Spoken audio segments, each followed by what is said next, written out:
So is there a God? We've been having a discussion about this for the last couple of weeks, and I want to present an argument that was first put forward by somebody named Anselm of Canterbury.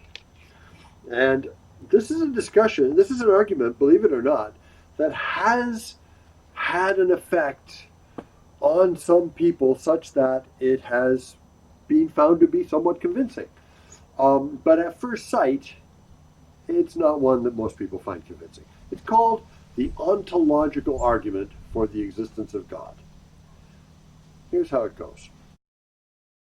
I want you to imagine, if you can, a being that is greater than any other being that you can imagine.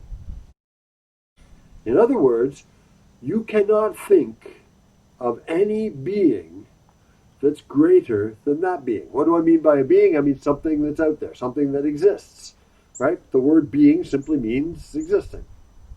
So a being than which no greater being can be thought. What would be the characteristics of a being like that? Think about it, a very great being would probably be a being that had the ability to reason.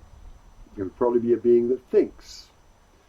It might think in ways vastly superior to the way we think, but it would have reason. It would have intelligence. At least that's what people have said.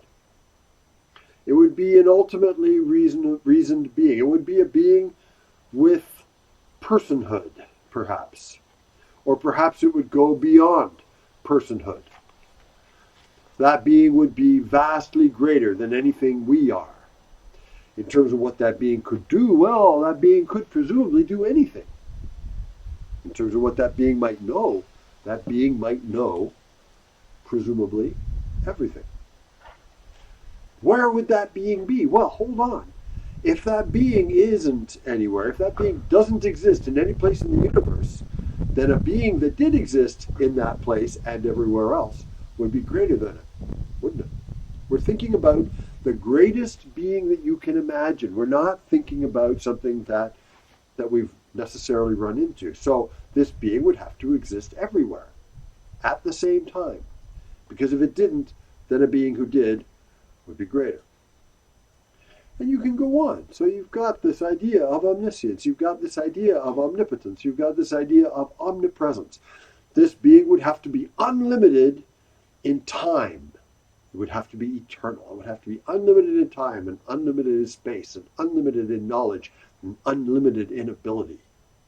It would have to have all those characteristics and many more, no doubt. What else would have to be true of that being? Anselm asks us. Well, think about this.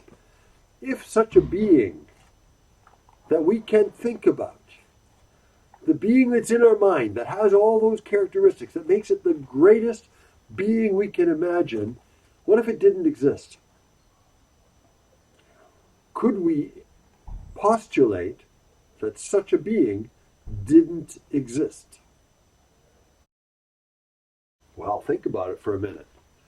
If such a being didn't exist, then wouldn't it be less great than a similar being that did exist? In other words, that being, than which no greater can be conceived, must be conceived of as existing, because if not, then you can't conceive of a greater being.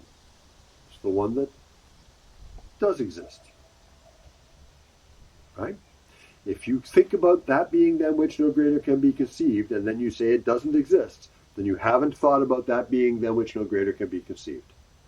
Therefore, by definition, the being that we're talking about has to exist. Well, the qualities we gave that being can only be qualities of God. Therefore, God must exist. That's the argument. So now I'm going to take a moment. I'm just going to hang out here for a minute while you think about that argument. I'd like you to come up with, if you can, the problem with it, because there is a big problem with that argument. I'd like you to think about it for a minute and see if you can come up with it.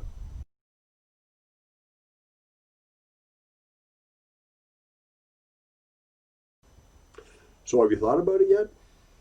Look at the list. We said that this being was omnipotent, omniscient, eternal, omnipresent, and so on. And then we also said it had to exist. Is there something wrong with that list? Think about it for a minute. In order for something to have a characteristic, what else has to be true about that thing?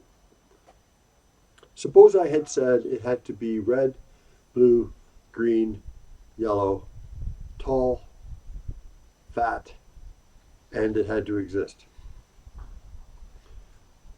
Can you see that there's a difference between the idea that it exists and the idea that it has those other characteristics? In order for us to be able to describe something, it has to also already exist. So the solution to the problem that this proof for the existence of God has raised is that existence, in the words of Immanuel Kant, is not a predicate. In other words, existence isn't a characteristic you have. Existence is a condition for all characteristics. You can't define anything into being. That's the basic problem with the ontological argument. Oddly enough, though, some people still say it works. I wonder why. Not going to get into that right now. You've seen the argument. You've seen the major objection to it. Usually people stop there, and I'm going to.